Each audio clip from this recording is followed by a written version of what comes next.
video is just pretty much going to be, I didn't realize, I forgot it was a poem. I wrote this 2 years ago. When I finally kind of started to come to terms that my mom was like dead, and like accept it and grieve. But yeah, so here's the fucking the story. Weirdly, but in poem form, because I wrote it in like poem form. But I don't know. I thought it would be cool. It'll be good for me to get it out. It would be cathartic, and it might help somebody else watching this that is in a similar situation. So, here we go. There's no title, so I'm just gonna read it. I'm not sniffling. I might start crying. Maybe, I don't know. No, I'm just kidding. I probably won't. But no, I just took some nasal stuffs. So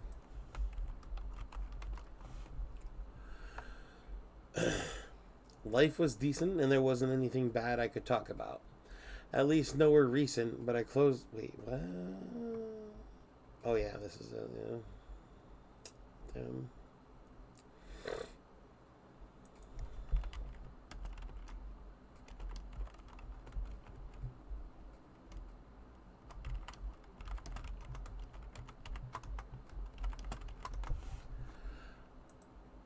I just got some good news. My bad. Anyway.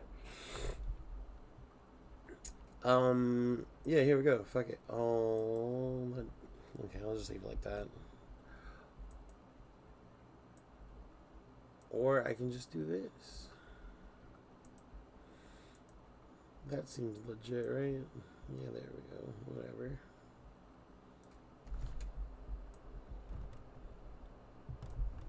Okay, so yeah, it's just pretty much a story about my mom when she was passing. So anyway, here we go.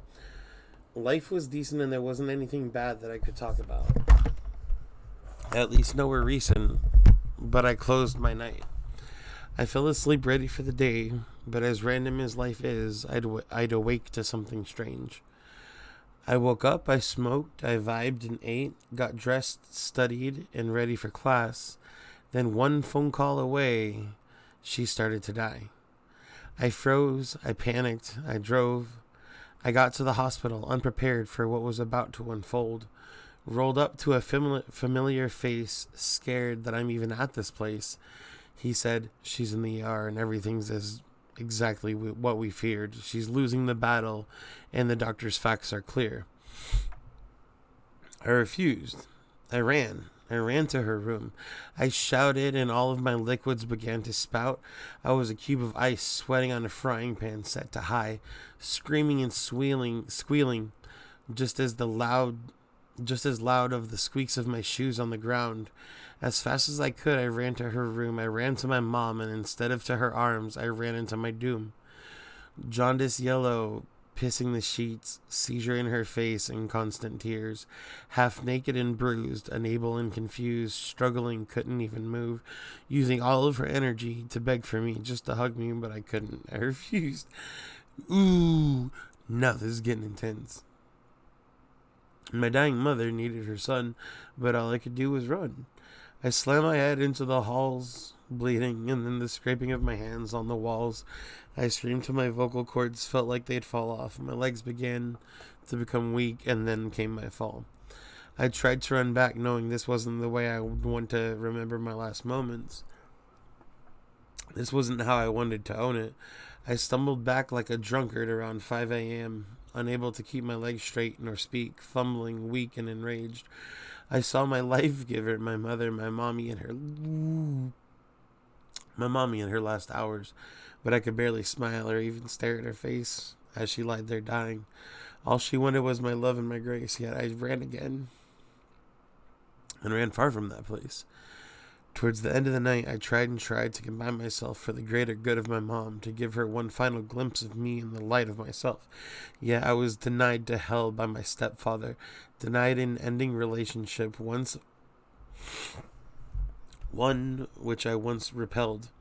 You can't say sorry or apologize. You can't acknowledge what's happening. Don't say she might die. She doesn't know what's happening, so just play along. Tell her it'll be okay, like the doctor said all along, is what he said.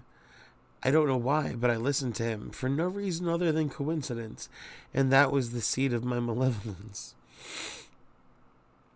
The only reason I respected him was because my mom was in love with him, but as she was dying, he made me lie to her, and he was the only one who should have been the dyer.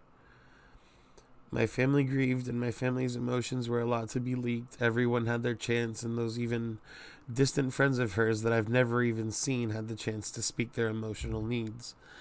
Yet a lie that was told to me that my mom might survive and might even grow old, a lie that prevented me from saying my last words and trying to be bold, one that prevented me from accepting every piece of her love that was gold.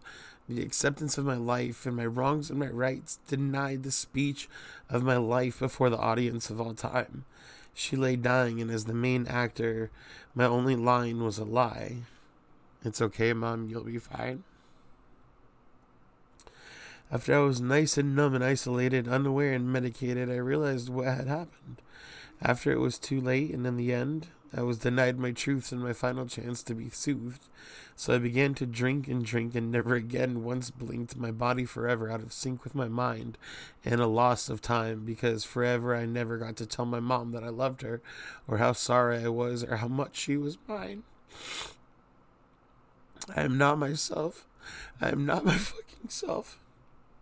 I am not my fucking self. I was denied my fucking rights, and now I'm living in hell. So now, my only homage to my mom is to die like she did, oblivious, betrayed, and left alone, sedated. I will die like my mother, for I am her kid.